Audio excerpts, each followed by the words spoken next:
Hey everybody, it's Colin time. Punch it, Johnny. I was swabbed by two men. That one seemed to go better for the guy than the 20 minutes till what? Decade. Is in Vegas, apparently. Oh, Get the goodness. team back together and inform them of the correct Hello? everything. Hello. Hey Mikey! Hello. Mikey! Mikey Neumann, everybody. Gearbox. Yay. Can you hear me all right? Yeah, we can. Aha! Can you hear us? Yes, and I have no idea what I just watched. I really wish I hadn't. Yeah. Yeah, So do I we. wish I didn't participate. That got, it's for the kids, but So, hey, everybody, this is Mikey Neumann. Head over to desertbus.org and you can post questions for him in the thread of him with his name and all that. And, Mikey, how about you introduce yourself to the internet?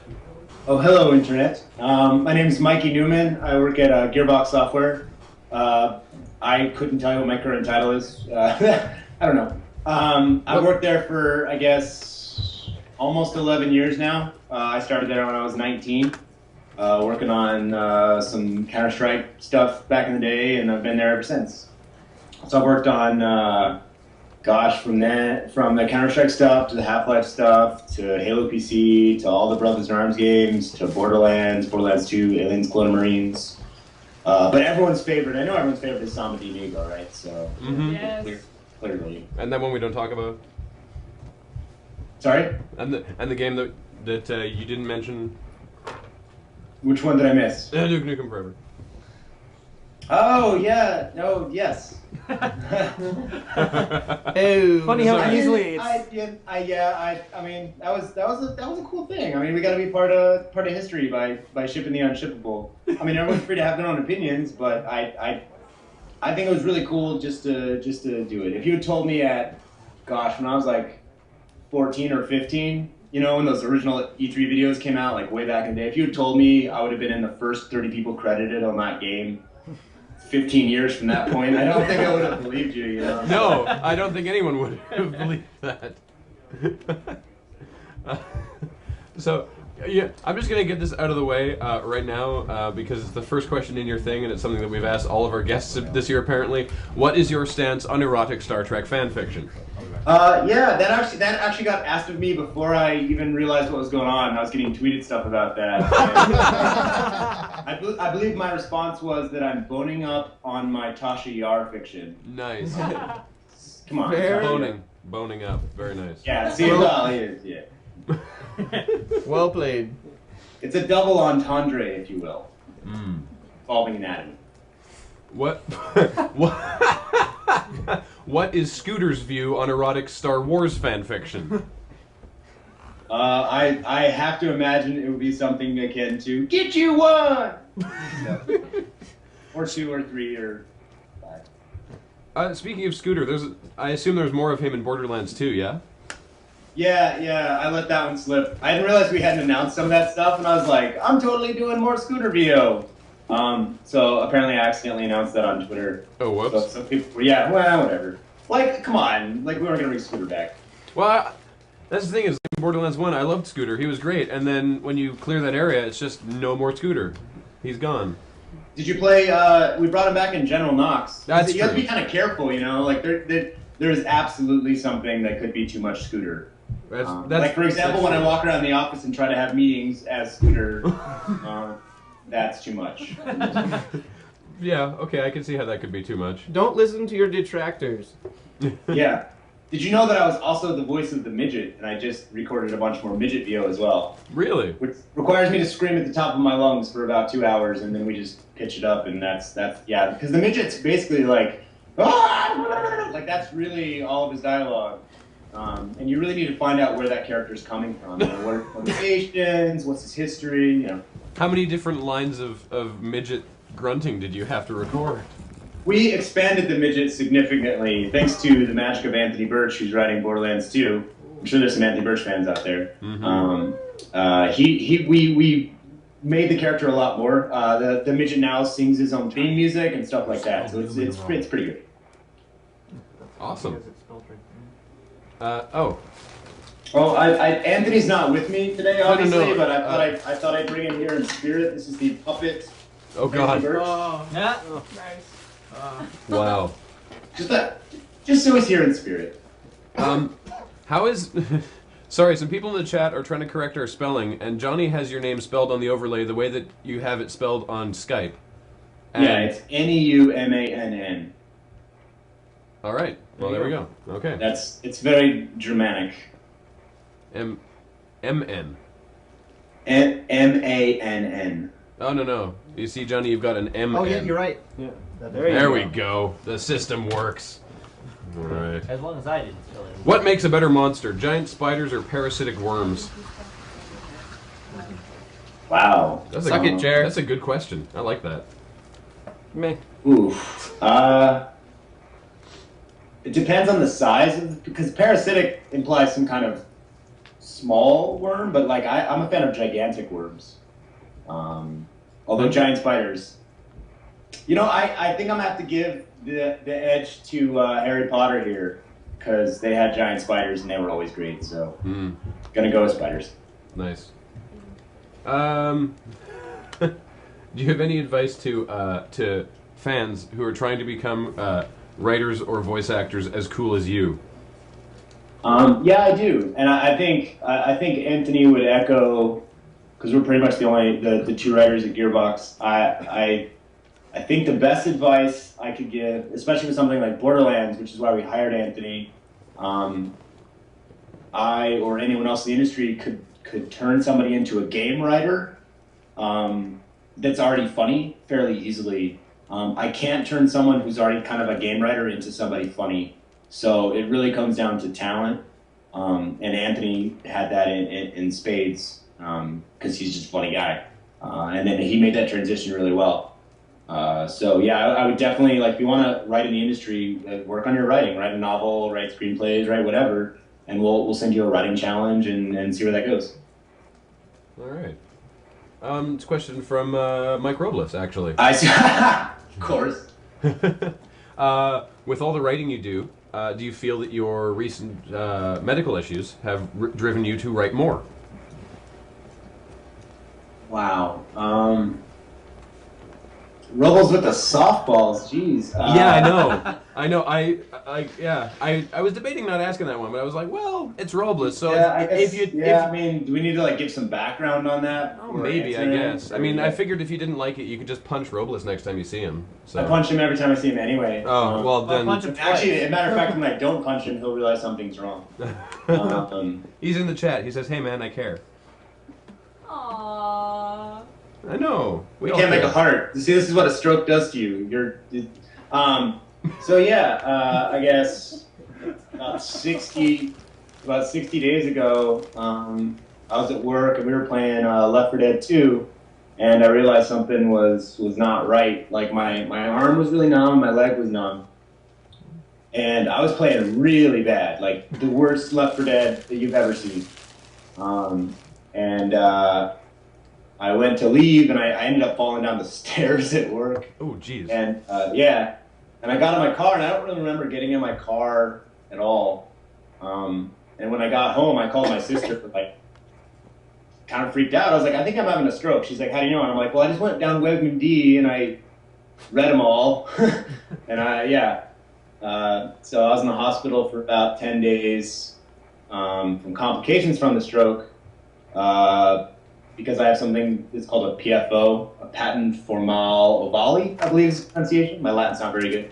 And I basically have a tunnel through the atriums of my heart that's normally not bad, but if the pressure in your heart is off, like it's supposed to flow left to right, and mine the pressure is backwards, and that can cause blood clots to go up in your brain and cause a stroke. So that's what happened. I have a thing that probably will get fixed, but that's sort of the quick background that I can say really fast without crying. What was the question? Oh yeah, did that drive me to try harder and do more stuff? No, to write more, because I mean your blog has been it's been a really great read. It's been really just fascinating to come with you on this on what's happened.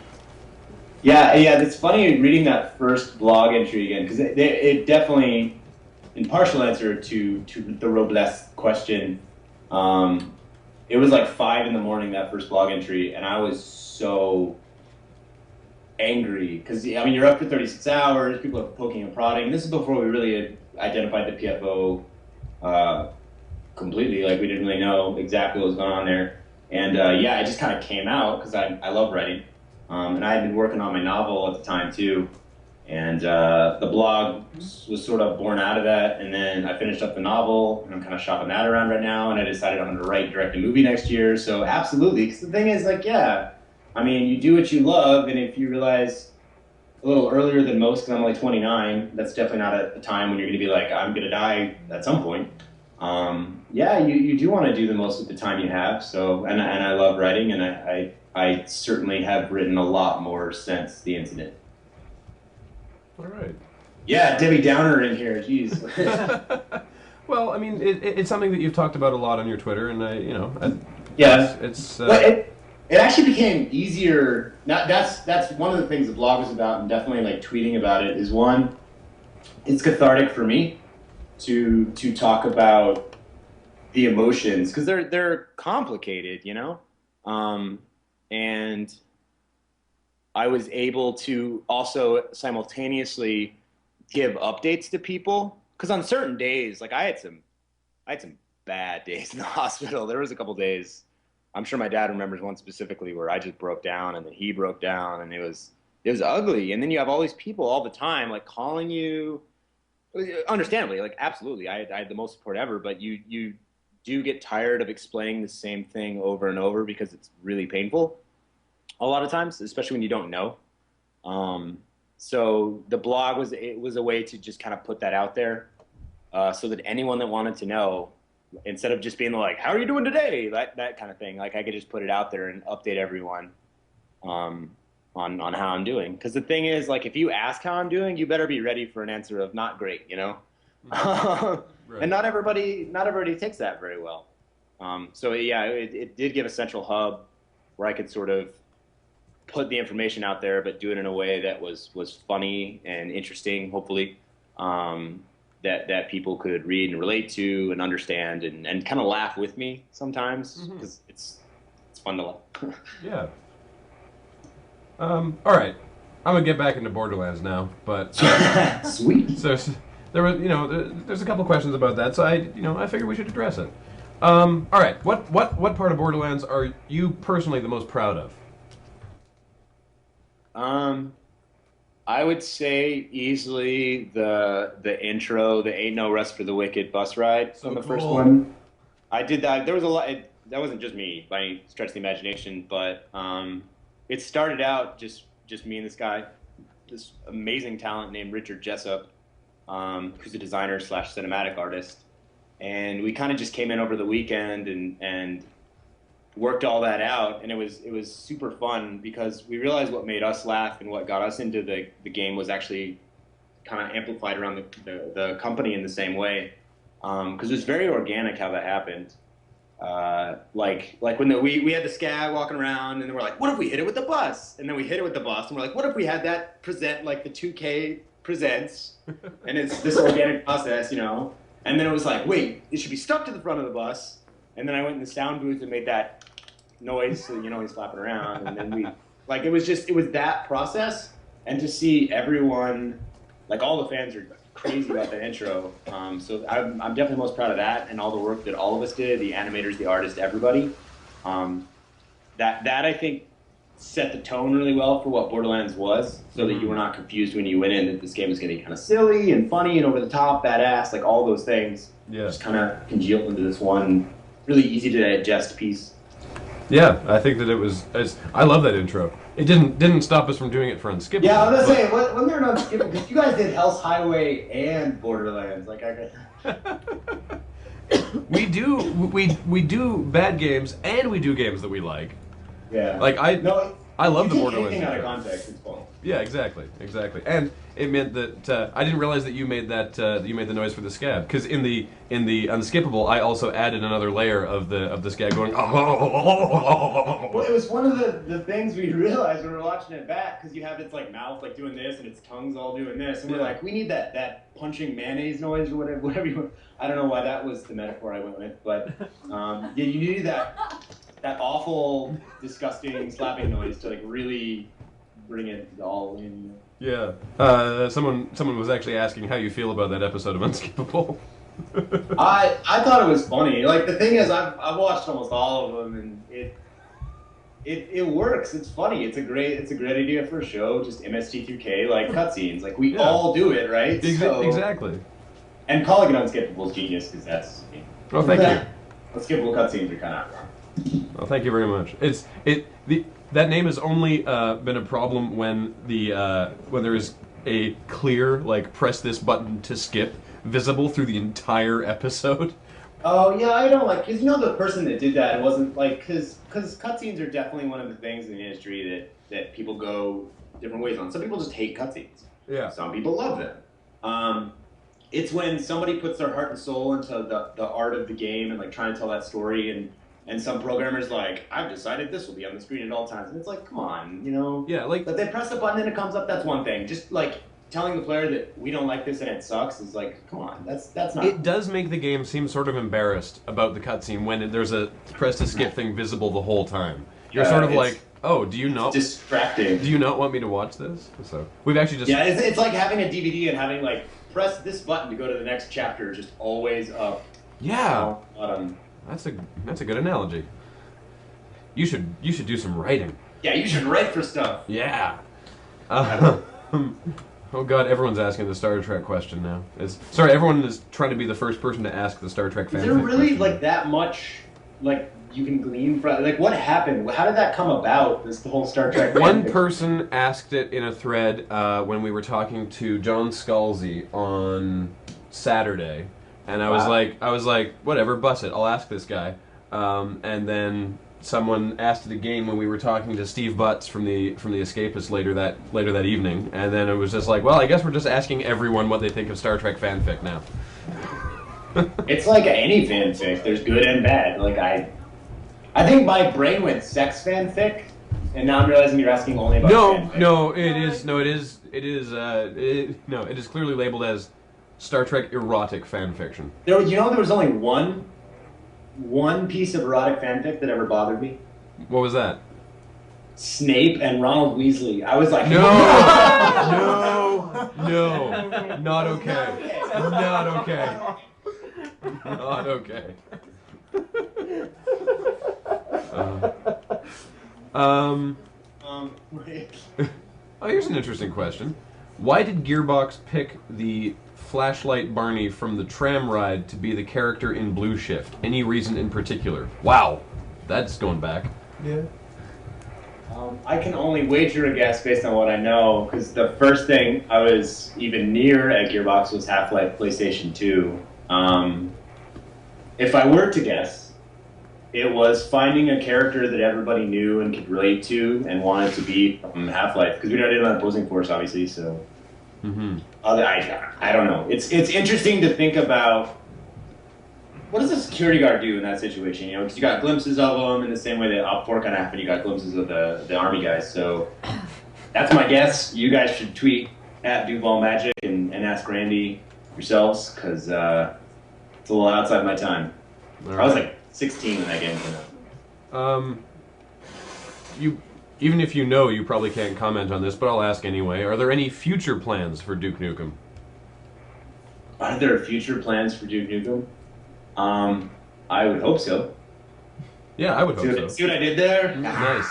I claimed ignorance. No, I actually, I honestly don't. I hope so. I think it's a great character, and I would love to work with it and take that character in new directions to do new stuff. I'm not speaking on behalf of the company. That's just what I would do personally.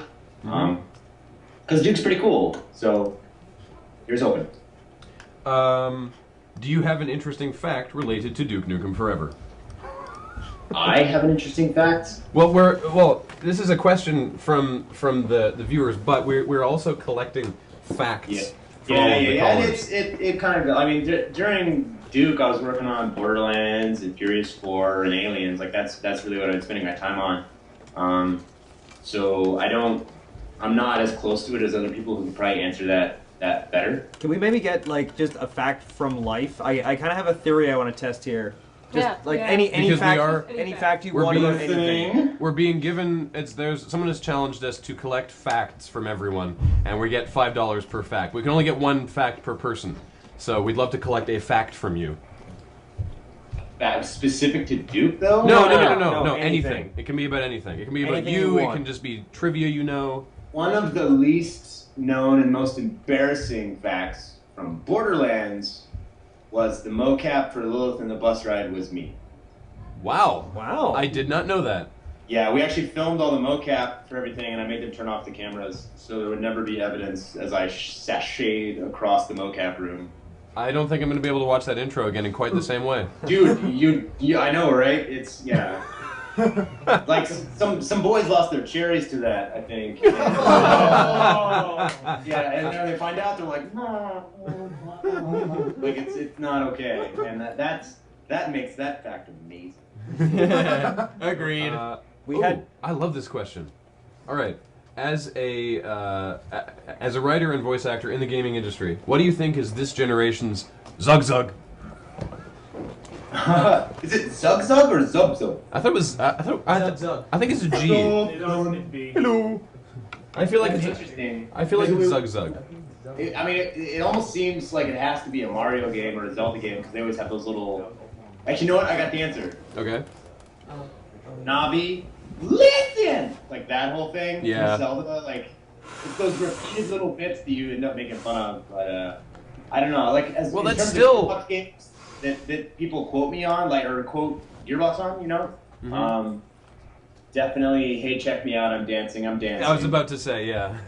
Or the scooter line about busted girly parts. Yeah. Probably though, yeah. I think that whenever I see someone mention Claptrap, it's usually, hey, I'm dancing, is usually what I see referenced. I actually have, not to gloat because this is awesome, a fan, Stephanie Martin, made me a claptrap. Oh, man. Once, like, yeah, I just thought it was really cool. I thought it gloated. It's actually a custom Cowboys, one-of-a-kind claptrap. Is this not the greatest thing you've ever seen? That's so cool. I just have things, like, around in the event that I can bring them onto the camera. I'm just going to leave that right here. Do you know what the Borderlands 2 theme is going to be yet? Like, Yes. Is it also by Cage the Elephant, or can you say? I've answered the part of that I can answer. All right. Excellent. Moving on. One moment. Refreshing the... I just had I had a Okay, running go ahead, theory Joe. as to what your fact was going to be because today seems to have been the day of Ghostbusters. Monty Cook and Ernie Klein earlier today Yeah. both just completely separately gave Ghostbusters facts, and That I was was like, weird. if Mikey gives a Ghostbusters fact, Then there's something wrong with, like, there's something weird going on. Yeah. But, no, that's good. I actually had a really long conversation with Ernie Klein about Ghostbusters, and yeah, there are some things that I thought, it was in my blog though, like the stuff I found interesting about Ghostbusters. If I had thought about it, I would have tried to go 3 for 3 there, but I was unaware. No, it's okay. We didn't want to jinx it by telling you, do you have a Ghostbusters fact? yeah, no, we just wanted to see if it would happen. Oh, and okay, because the other thing that's come up a lot at Desert Bus this year has been My Little Pony. Do you watch My Little Pony Friendship is Magic, and if so, who is your favorite pony? I do not. I'm aware. I'm so behind on memes all the time at work. I'm sorry. Yeah, like to me, I'm still like finding videos. I mean, like, oh my gosh, this David kid just went to the dentist. Have you guys seen this? He doesn't know if it's real. This is so hilarious. Like that's generally where I'm at on memes. So I'm always way behind. Cool. I'm sorry.